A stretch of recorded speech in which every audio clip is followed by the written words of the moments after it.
Assalamualaikum warahmatullahi wabarakatuh. Perkenalkan, nama saya Sidki Akmarin Zaira dari kelas A dengan NIM 2289240019. Di sini saya ingin memenuhi tugas UTS Sejarah Musik, yaitu membuat video pemaparan sejarah musik dari era Mesopotamia hingga era awal Yunani kuno, Timur Tengah dan Mesir kuno. Penduduk wilayah Mesopotamia di sekitar lembah sungai Efrat dan Tigris atau bangsa Sumeria, Babilonia, dan Assyria hidup dari 3500 sebelum Masehi hingga 500 sebelum Masehi. Gambar dan artefak peninggalan mereka menggambarkan bahwa mereka memiliki instrumen tipe dasar. Yang pertama ada idiopon yang digetarkan untuk mendapatkan bunyi dari alat itu sendiri. Yang kedua ada aeropon, alat musik tiup. Yang ketiga, krodopon dengan kawat yang dipetik. Yang keempat, membranopon yang terbuat dari kulit yang dibentangkan. Sebuah himne diukir pada batu dari 800 sebelum Masehi adalah sebuah bukti sistem notasi musik primitif. Bangsa Mesir kuno yang memasuki masa sejarahnya 500 tahun setelah bangsa Mesopotamia menikmati tipe kegiatan dan instrumen yang sama, yang dapat disimpulkan dari referensi tulisan tentang musik mereka yang dapat dilihat dari artefak yang mereka tinggalkan, terutama pada gambar yang diukir pada geraban mereka. Budaya musik pada bangsa Yahudi pada 200 sebelum Masehi yang terdokumentasi pada Testamen kuno lebih berpengaruh pada budaya Barat karena adaptasi dan adopsi peribadatan Kristen. Oleh karena larangan hukum agama Yahudi pada gambar ukiran, mereka hanya sedikit artefak dan gambar yang mereka tinggalkan. Di antara proses kemunculan praktik pelayanan kuil yang bertahan pada gereja adalah penggunaan shofar, trompet, rams, horn, dan nyanyian pesan dari Pentateuch, 5 kitab pertama Testamen kuno, ibadah, dan lagu-lagu pujian. Alat musik di Mesopotamia meliputi kecapi, gendang, dan kerincingan. Pipa segitiga, alat musik dawai, dan gendang berusia 5.500 tahun telah ditemukan di Mesopotamia. Bangsa Mesopotamia bahkan mungkin telah merancang bentuk notasi musik primitif. Kecapi adalah alat musik yang diciptakan oleh bangsa Sumeria sekitar tahun 3200 sebelum Masehi. Kecapi indah dengan rambut palsu, kepala banteng emas telah digali dari pemakaman kerajaan di Uruk. Kecapi ditemukan di makam Nyonya Puabi di Uruk. Musik Sumeria terdiri dari lagu-lagu cinta dan minum-minum serta himne yang digubah untuk para dewa dan raja, dan natapan untuk orang mati. Harta karun emas dari Uruk termasuk harpa emas Sumeria yang berasal dari tahun 2500 sebelum Masehi. Harpa ini berisi kepala banteng berjanggut emas yang dipasang pada kotak suara yang dihiasi dengan batu-batu berwarna dan potongan-potongan kerang. Harpa ini ditemukan di makam Puabi di Uruk. Hampir semua kategori alat musik terwakili di Mesopotamia dan Mesir, dari kentongan dan kerik hingga kerincingan, sistrak, seruling, klarinet, obo, trompet, harpa, kecapi, dan lain-lain sejak 2600 sebelum Masehi. Harpa dan kecapi telah ditemukan di Uruk. Di Kerajaan Baru, Mesir meminjam beberapa alat musik dari Mesopotamia, harpa vertikal bersudut, drum persegi, dan lain-lain. Organ yang ditemukan di Mesir Ptolemaios pertama kali ditemukan dalam bentuk barunya yang non-hidrolik. Pada mosaik Hama abad ketiga Masehi, teori musik yang didasarkan pada sistem heptatonik dengan 7 skala dan modus ditemukan di Mesopotamia sejak abad ke-18 sebelum Masehi. Teori ini tercermin dalam skor musik yang ditulis di bawah himne Hurit dari abad ke-14 sebelum Masehi. Lagu-lagu cinta yang banyak terdapat dalam literatur Sumeria mungkin juga dapat dianggap sebagai himne pujian.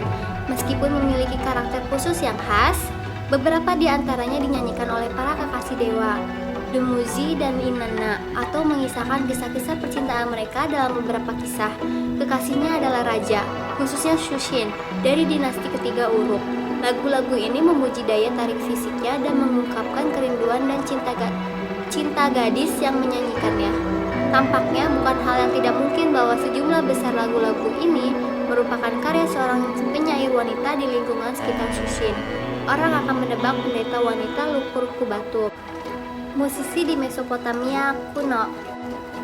Para musisi membentuk kelas tersendiri, meskipun sulit untuk mengatakannya apakah sebagai pedagang atau profesi, akan tetapi kita harus membedakan antara komposer dan pemain. Pemain seringkali adalah seorang budak atau tawanan dan hanya menempati tempat yang rendah di masyarakat. Pemain seringkali digambarkan dalam relief-relief Asyur dan dalam satu contoh digambarkan mengenakan topi yang sangat tinggi dan berbentuk seperti ikan. Alat musik yang sangat banyak dan beragam. Sejarah musik di era awal Yunani kuno.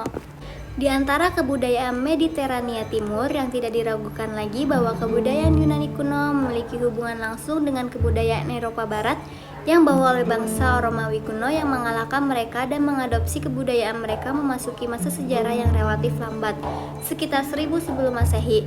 Bangsa Yunani kuno mendominasi tentang tetangga mereka, menyerap elemen kebudayaan terdahulu yang mereka modifikasi dan mereka gabungkan menjadi peradaban yang maju dan muncul. Pemujaan utama di bangsa Yunani itu ada Apollo dan Dionysus, itu yang menjadi cikal bakal nilai estetika klasik dan romantik yang telah dinyatakan melalui kesejarahan kebudayaan barat. Pemujaan pada Apollo itu bercirikan pertama objektivitas, ekspresi kesederhanaan dan kejelasan. Lalu kemudian instrumen musik yang mereka gunakan adalah kitara atau sejenis lirei.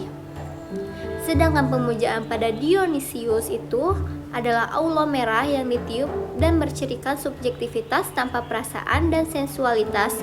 Doktrin yang berlaku sebagaimana dijelaskan oleh filsuf Yunani kuno seperti Plato dan Aristoteles didasarkan pada keyakinan bahwa musik memiliki pengaruh langsung pada jiwa dan kegiatan yang dilakukan oleh manusia sebagai hasilnya sistem politik dan sosial bangsa Yunani.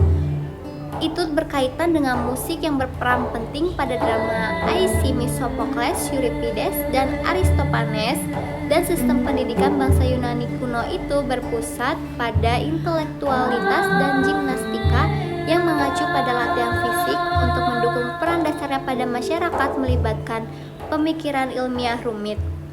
Atas musik yang meliputi lagu, instrumen mode atau mode itu bisa dikatakan rumusan melodi berdasarkan perbandingan tertentu, lalu irama. Filsuf dan ahli matematika pada abad ke-6 sebelum Masehi, Pythagoras adalah orang pertama yang merekam skala getaran yang dihasilkan serangkaian notasi yang masih digunakan pada musik barat hingga kini.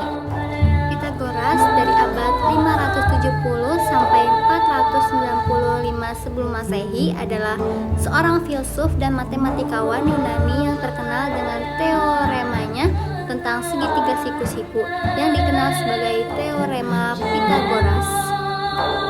Meskipun banyak dari ajaran Pythagoras yang telah hilang, pengaruhnya pada matematika, filsafat, dan pemikiran barat tetap terasa hingga saat ini. Dari keseluruhan tangga nada yang digunakan dan diperoleh berbagai jenis nama suku Yunani seperti Doris, Frigis, dan Ladies, sistem irama yang diperoleh dari puisi lebih didasarkan pada hubungan panjang dan pendek, aksentual daripada kuat dan lemah. Aristoxenus sekitar 375 sampai 300 sebelum Masehi adalah seorang musisi dan dianggap teoretikus musik Yunani yang terkenal. Ia dianggap sebagai salah satu tokoh penting dalam sejarah musik barat. Teori musik Aristoxenus dikenal karena teorinya tentang musik yang berfokus pada aspek akustik dan empiris musik. Ia menentang pendekatan matematika terhadap musik yang dianut oleh Pythagoras dan pengikutnya. Sistem musik Aristoxenus mengembangkan sistem musik yang didasarkan pada interval dan skala musik. Sistem ini berbeda dengan sistem Pythagoras yang berfokus pada rasio matematika. Penulisan Aristoxenus menulis banyak karya tentang musik, meskipun hanya sebagian kecil yang bertahan hingga saat ini. Karya-karyanya meliputi elemen musik dan tentang ritme. Pengaruh Aristoxenus memiliki pengaruh besar pada perkembangan teori musik di Yunani kuno dan di Eropa selama berabad-abad. Karyanya membantu membentuk pemahaman tentang musik ini di sistem musik yang digunakan hingga saat ini. Meskipun Aristoxenus tidak sepopuler Pythagoras, ia memainkan peran penting dalam sejarah musik.